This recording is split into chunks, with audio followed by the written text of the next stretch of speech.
Okay, here we are by the holy tomb of the Ramchal and Rabbi Akiva. We'll talk about them more, Bezrat Hashem. And I was in the middle of telling you this amazing divine providence that the Ramchal, in the year 491, possibly 4 years later, moved out of Padua. He was living in the Italian city of Padua, which has the numerical value of MeUman, and he moved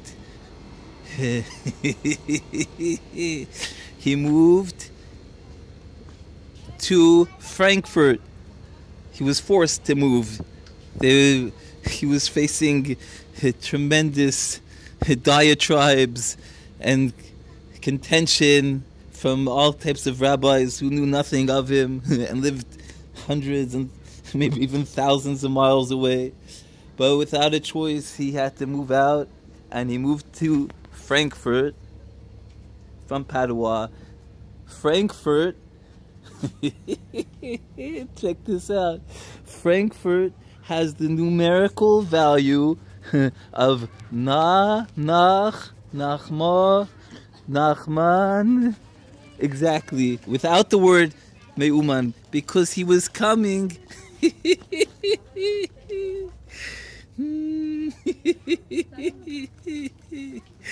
He was coming from Uman. He was coming from Padua. Padua has the numerical value of Uman, so he was coming MeUman from Padua, and he came to Frankfurt, which is Nach, Nachma, Nachman. So he achieved an aspect in the year Nanach, Nachma, MeUman, 491. He achieved an aspect of Nanach, Nachma, Nachman, Frankfurt, MeUman from Padua. Unbelievable. Who could have imagined such a thing? It's unbelievable, Baruch Hashem. Now, in addition, there are many other parallels that we see that the Ramchal was kind of setting the grounds for the ultimate master of Israel, Rabbi Nanach, Nachman. For example, the Ramchal wrote what he called Mesechet, the tractate of Rosh Hashanah, a complete tractate that resembles the Mishnah, in which he laid out all the Kabbalistic events that unfold on the New Year's. Amazing, because Rabbi Nachman said his whole thing, his whole construct, he's all only about Rosh Hashanah. And the Ramchal chose Rosh Hashanah to write a tractate on the New Year's. And also in his book, the concise kavanot, intentions that one should have in prayer, I took an estimate, probably 22%. It's a fifth, at least, is dedicated to Rosh Hashanah. So it's a pretty strong leaning to Rosh Hashanah, which is all about Rabbi Nachman. In addition, the Ramchal's most famous work, Mesilat Yesharim. If you take the first letters, the acronym, and the last letters, and the inclusive, has the numerical value of Nach, Nachma, MeUman.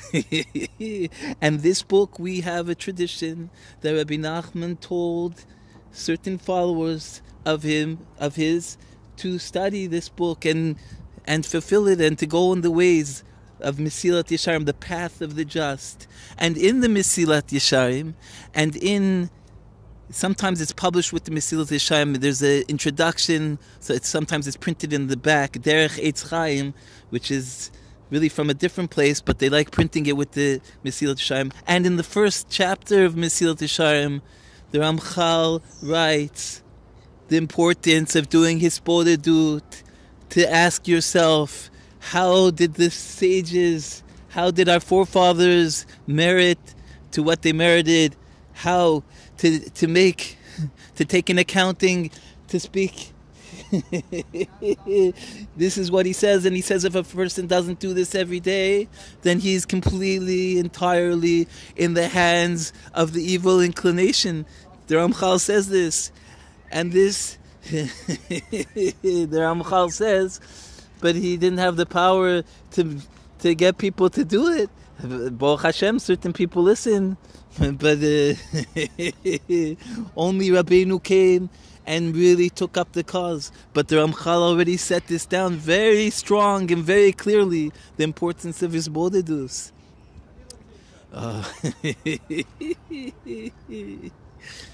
Oy vey, Nanach, Nachman, MeUman. Now, there's yes. Now, this Mesilat Yesharim is another amazing point to note about the Mesilat Yesharim. There's an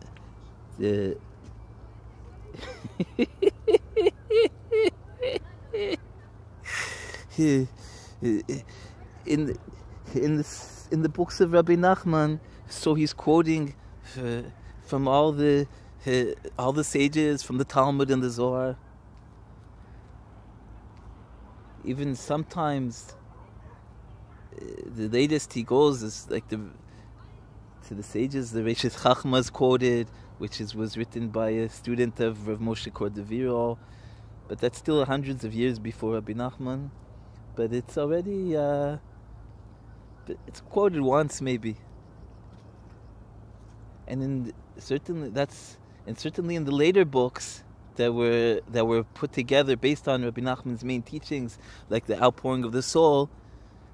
And these books, everything is dedicated to Rabbi Nachman. Sometimes they're quoting from the early sages of the Talmud, but to see a quote from a sage that lived just 50 years before them, 100 years before them, it doesn't happen. But when you look in the holy book, Kitzur Likutei Moran, the abridged Likutei Moran, it's amazing to note. Check this out. There's a whole paragraph where Rabbi Yisrael Karduner, I think it was him that did this, added a whole paragraph to the Kitzur Likutei Moran from the Mesilat Yesharim, from the Ramchal. This is astonishing, unheard of. Who heard of such a thing? To stick in the Kitzur Likutei Moran, which even the words of Rabbi Nachman were abridging and making as short as possible, just to get the bare essence. Rabbi Yisrael Karduner is stuck in the whole teaching of the Ramchal.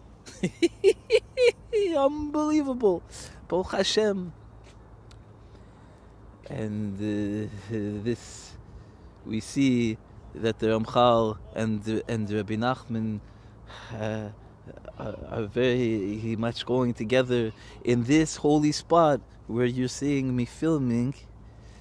Rabbi Yisrael, Saba Yisrael, the master of the Petek, who received the Petek from Rabbi Nachman, made a handshake with Rabbi Yisrael Karduner that they won't go a day or night without meeting at least once, seeing each other.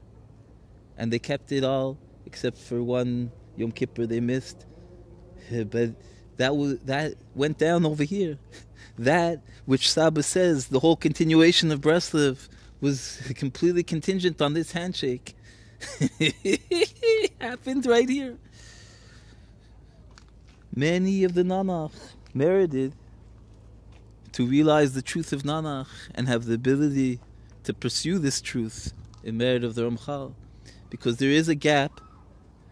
Oh, I gotta cut it. It's time. Bez Hashem, maybe we'll be zocha to continue. Nanach, Nachma, MeUman.